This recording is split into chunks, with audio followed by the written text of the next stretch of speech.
Okay. Nandito na po ako. Nasaan po kayo? Sa Bacolod po ako. Bacolod. Yes, Bacolod. Ikaw po? Pagkakarinig ko kanina, UAA. Sa Pilas pala. Sa Pinas.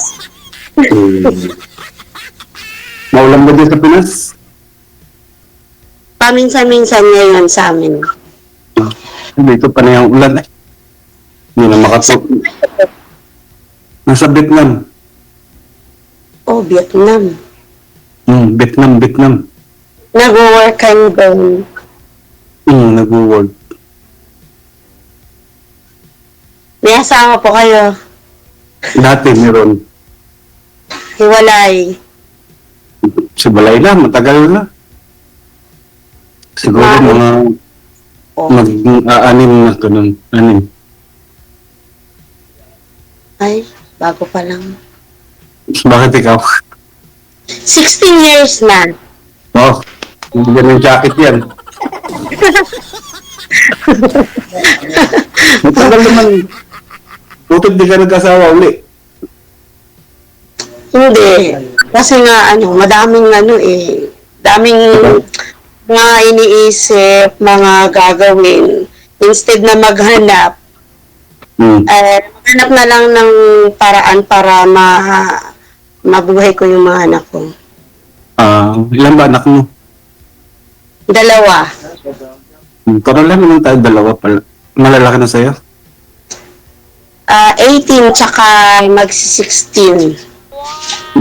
Sa akin, 15 saka 13. Nauna pa sa'yo. Nauna ka maglandi. Nauna pa maglandi. Di ba, nakaka ako nun. Inano lang ako, pinikot. Dito siguro tatandaan. Sumali na ako dati dito, 2021, nakapartner ko, Bacolod din. Ako pa lang. Naging kayo pa ba, sir? Ay, hindi. Isang 2 araw lang hata.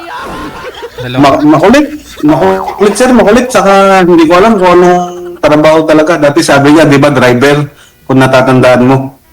Driver siya. Babae yon, babae yung nakausap mo. Babae, itong may 6 na anak ata, 7 ano. Tapos driver siya, driver. Sabi niya, driver daw siya. Nagpa-add sa Messenger. Sandali, kwento ko lang. Net mo naman tumatawag. Sabi ko sa kanya, akong tatawag sa'yo dahil ikaw ka ako. Nasa bahay. Ako nagtatrabaho sa labas. Makulit. Ngayon. Biglang naglaho. Parang bula. Okay lang. Ay tawag ng tawag. Oras ng trabaho. Sabi ko nga sa kanya, ako tatawag sa'yo para maganda ang pag-uusap natin. Nagtatrabaho ko. Di rin tayo makakapag-usap ng maayos. Gustong-gusto ka nun, kung ganun. Hindi. Di ba lang kung nagsasabi ng totoo kasi sabi niya driver. Mayat maya naman sa kusina.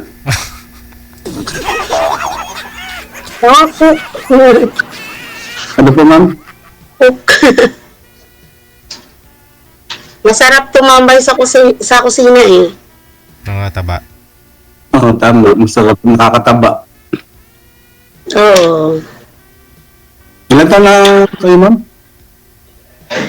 40. Tanda pala ako sa'yo ng 6 na taon. Hindi lata.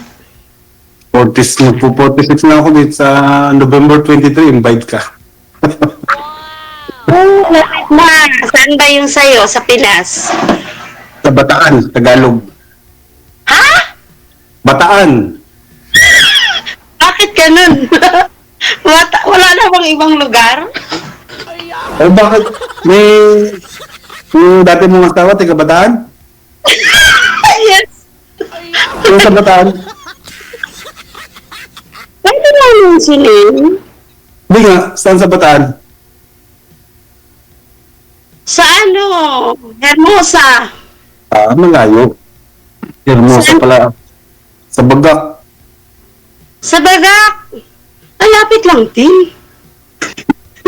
Pero nanonood ngayon yung mga tita ko. Nasa, sa Shoutout dinalakihan. mo. Shoutout mo. Shoutout sa mga taga-Hermosa dyan. Pinsan. Sa sister ko. Nasa Bataan sila. Ang galing. Saan ka? Nasa Hermosa sila. Sa Dinalupihan. Pinalupian. Malapit lang pala. Malapit lang. 1 oras lang. 2 oras lang pa uwi. Diba? Malapit lang. Diyan ako dati nag-work hanggang Morong.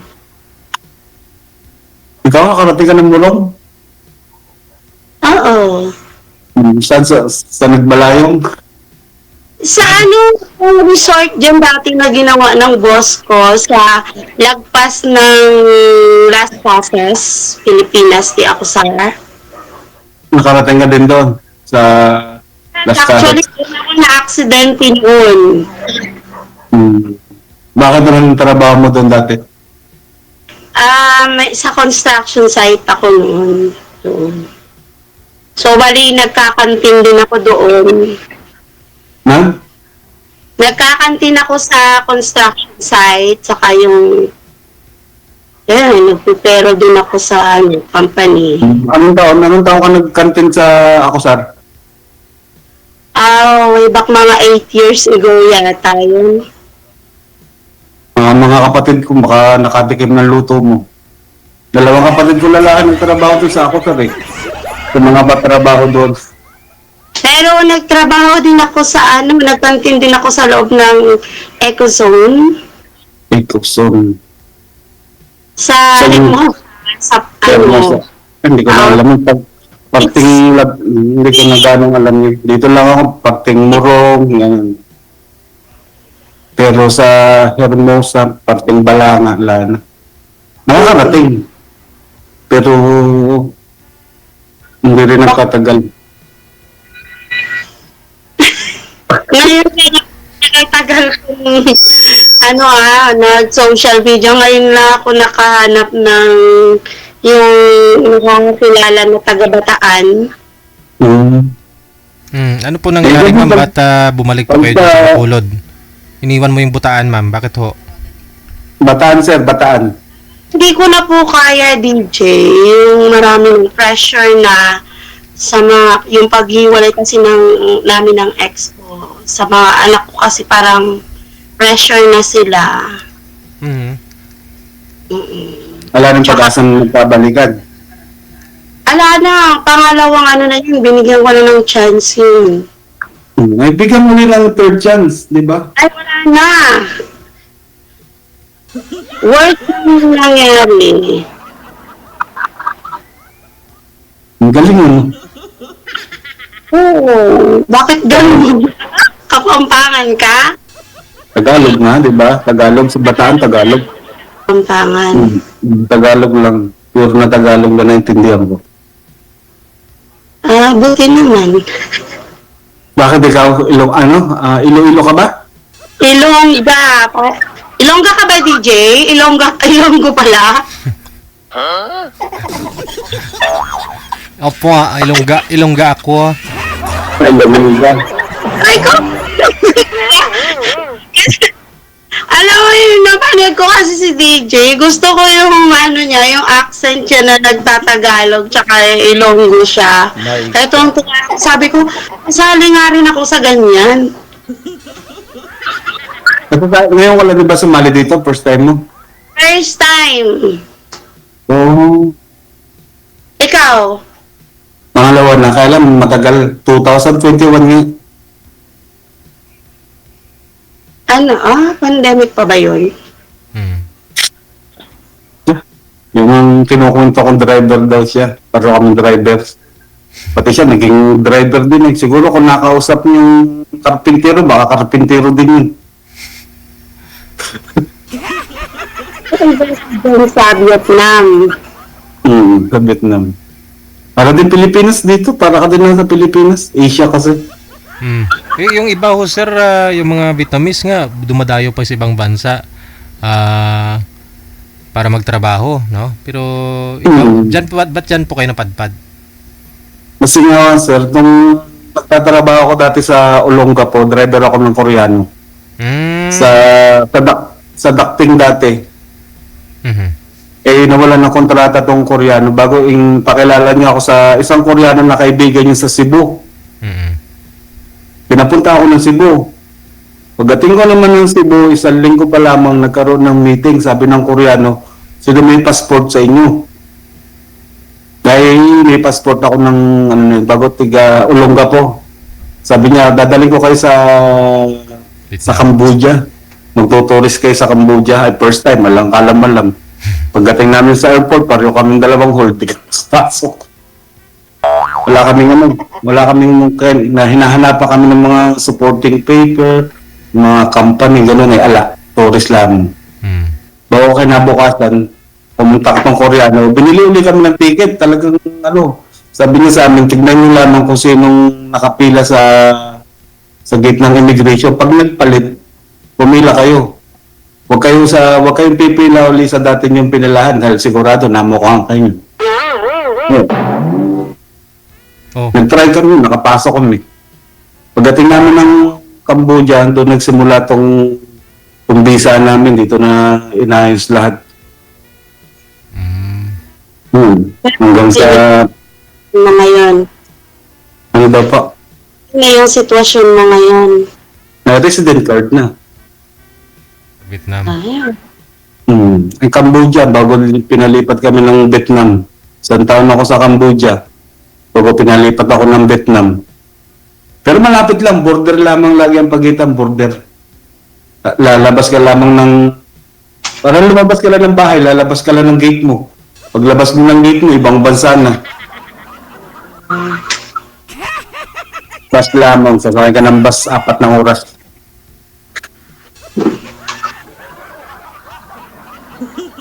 Ganda ng buhok mo, nagpariban ka ba, ma'am? Hindi ah. Ko nga ay parang munat. Kasal po kayo dun, ma'am? Kasal po kayo dun sa dati niyo pong kinakasama? Tatay po ng mga Hindi. mo? Oh. Hindi. Ikaw, sir? Hindi rin. Ayun, pwede. Talaga? Mga kaon na naman ng baboy. Hindi nga, walang halong biro, walang halong marites. Bakit ba hindi? Bakit ba hindi ka nag-offer ng kasal o ano? May mga bagay na hindi pa nakahanda, kaya ayun, dumaan tong araw, buwan, taon, hanggang sa wala na rin. Bakit hindi ka inuperan ng kasal na asawa mo dati? Hindi ko alam. Alangan naman ako yung mag-offer. Kaya nasabi ko sa'yo, kung hindi nag-offer yung dati mong asawa, hindi ko naman sinabing ikaw nag-offer eh. Hindi. Kasi nga, kung pwede nga lang na ako na lang mag-offer. So,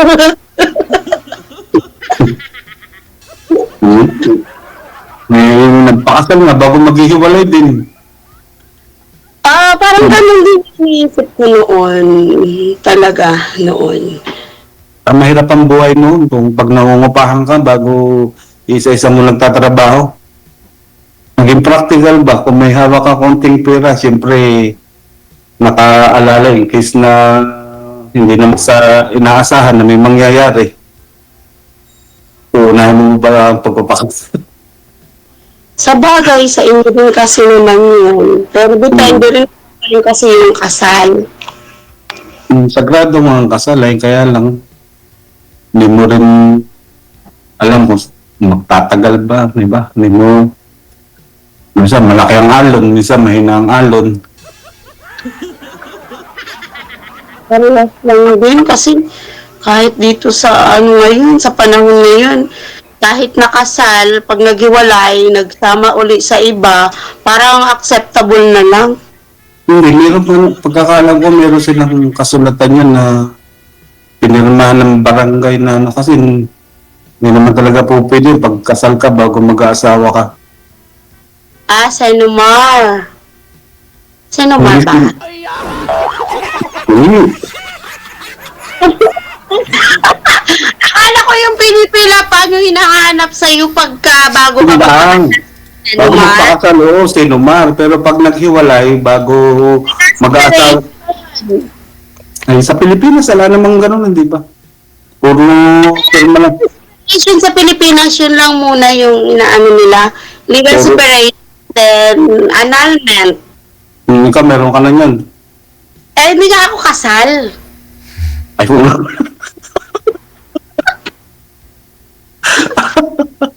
Hindi ka nga pala kasal, ano? Kailap sa akin yung kasal. Oo. Ay, Pero ho, nagsusupport po yung tatay sa mga anak niyo, ma'am? DJ? Nagsusuporta. Yung... Hindi. Yun lang. yun lang. Hindi talaga as in hindi.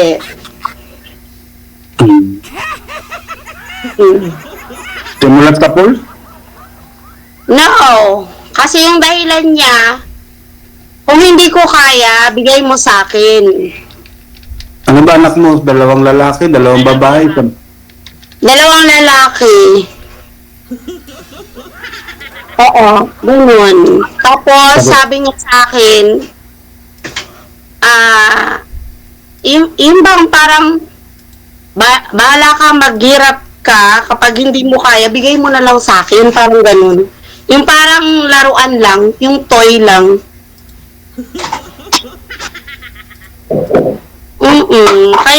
Kaya na ano akong mag-asawa or ano. Kasi yun yung experience ko.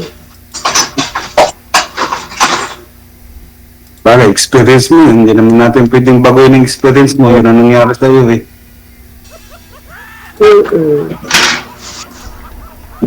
Malay mo, makatagpo ka ng higit sa kanya. Ganun lang naman yun eh. Malay mo, patibukin ka ulit ng taga-Bataan. Tapos, kita-kits sila.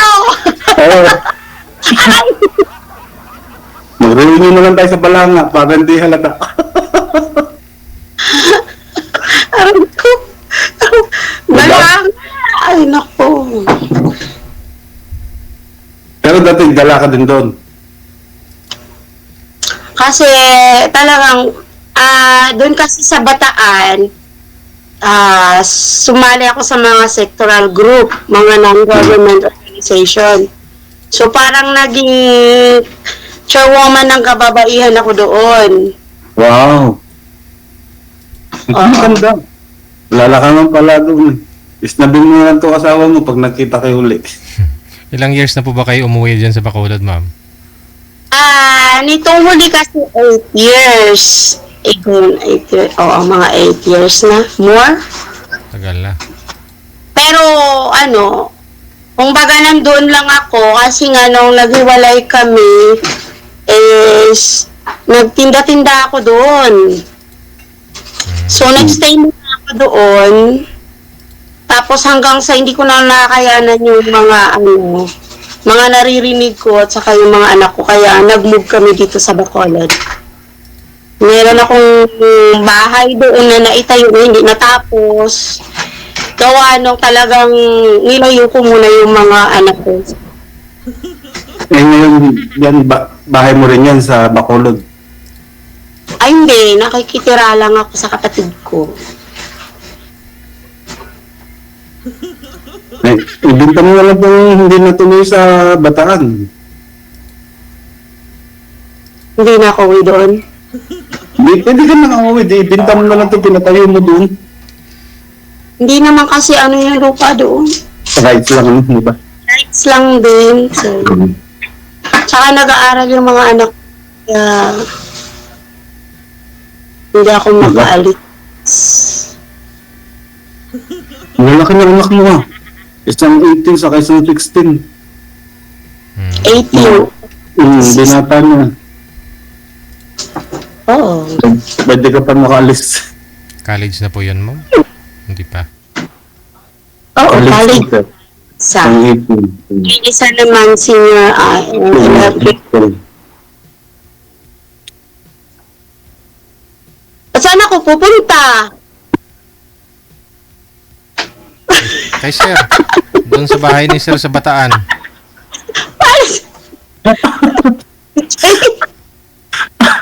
Patay ng Bataan, magalatay sa Hermosa.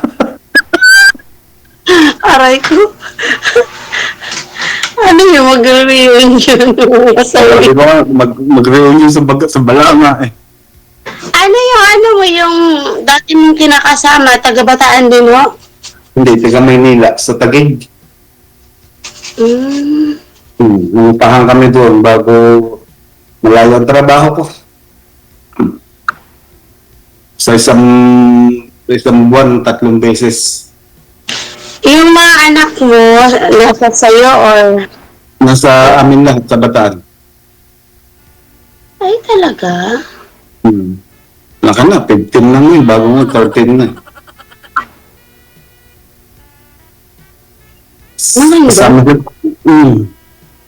Ayun, siyempre, nung maghiwalay kami, sabi ko, sige, maghiwalay tayo, pero sa akin itong mga bata. Eh, siguro, nabigla akong oo niya, ay sabay alsabalutan, uwi.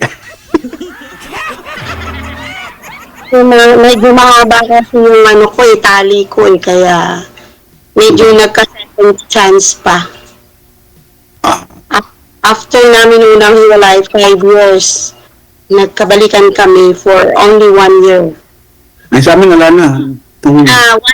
Less than 1 year kasi after 5 years, then nag-usap kami na magkabalikan kami alang-alang sa mga bata.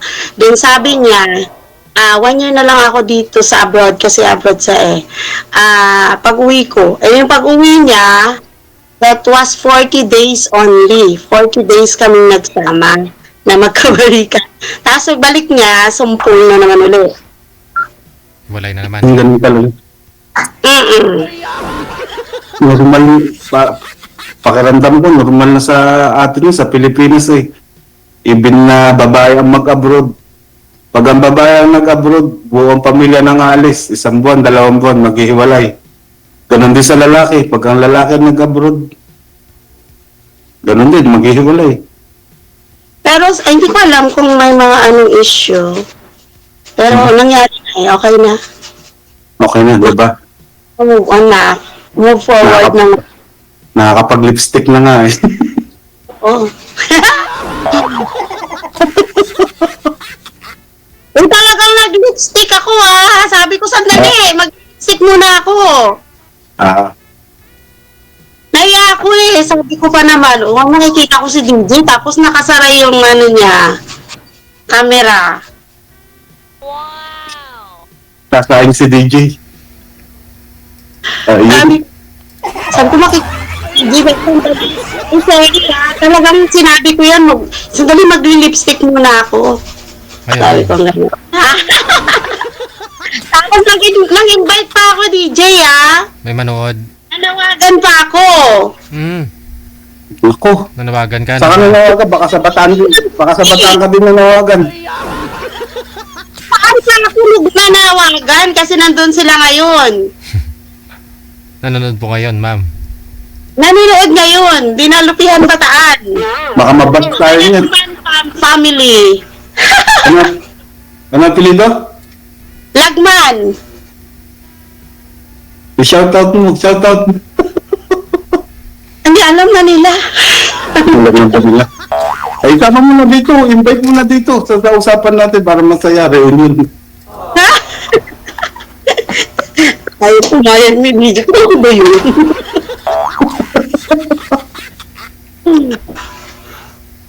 Baka ho, ano pa ho yan, ma'am? Mga kamag-anak po pala ng asawa mo yun. Oh, relatives talaga, sir. Relatives ng asawa niya.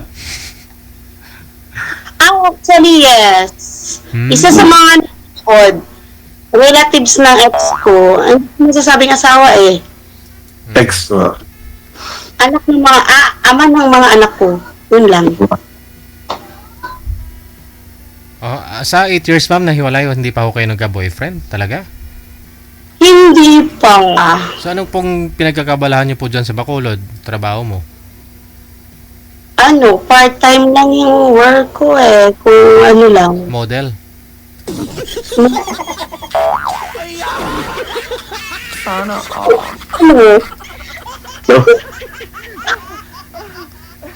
Hindi, nagtitinda-tinda. ano, ayun, nag-work din ako sa ano, mga politician. Anong ginagawa mo? Nagdidikit ng sticker. Assistant, mga sectoral group pa rin. Non-profit Parang organization. parang ganyan. Hmm. Assistant, ako yung mga nag-affiliate or nagpapacilitate sa kanila. Naku, Sa mga- malat mo pa. Pakipatawag ka sa Senado niya, magulo pa naman sa Senado ngayon. Kaya, masyado na magulo yung buhay ko. Mga nagiba ng baha. Hmm? Pero wala akong work ngayon. Ikaw? Hindi ka nalang mag-abroad. Oo, sa Vietnam na lang. Pwede naman. Pag i-hire ka na, sir. Invite kita. Kaya invite mo din ako sa Bataan. Yun o. Hindi na ako sa Bataan nga eh. Oo nga pala, no? Mas maganda dito sa Bacolod. Makulod. Kasi mga malalambing mga tao dito. May tsuhin ako dyan sa Bacolod ka lang. Hindi ko alam exactly address. Kanyete. Ang maraming kanyate dito. Barangay. Hindi ko lang alam Barangay. kung anong exact nung nila. Pero nasa Bataan sila nga, doon sila nakatira. Talaga? Hmm. Ano ba dito pagka pumunta ko, nandun pala sa Bataan. Ano daw po? Eh wala naman pala dito sa Bacolod. Nandun din naman pala sa Bataan. Sabi ko nga, may tsuhin ako dyan. DJ, nag-aaway na yata kami, wala pa. Ako lang ho yung magre-referee mamaya. Ewan na ang pamulat. Para may pamulat ng dugo. What? Tensya mo? Laking katawan yata ni ma'am eh. Baka lugi ka rin dito, sir. Baka di mo kakayanin. Ano po height nyo, ma'am? 5'3". 5'3". Ikaw ho, sir? Mga 5'6". 5'6". Sa weight, sa timbang tayo. Doon tayo talo. Hindi ko alam. Ikaw? Di mo alam, ma'am. Pwede next page na lang, DJ. Yeah,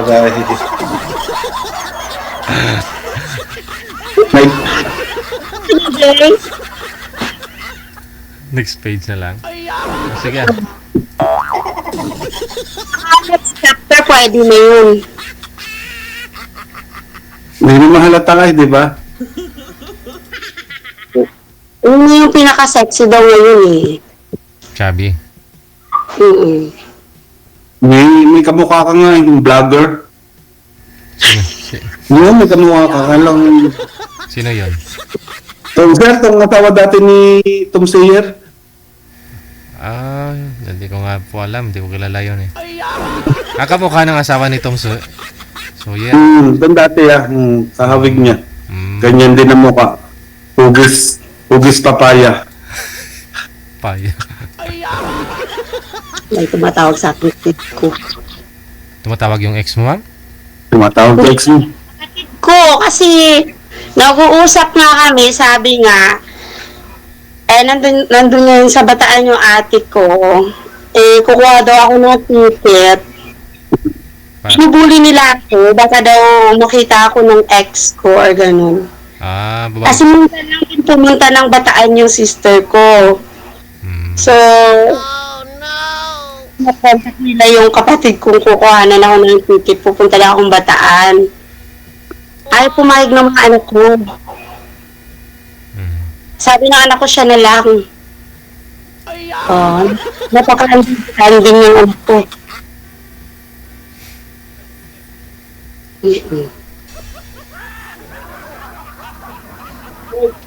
Parang small world lang yun.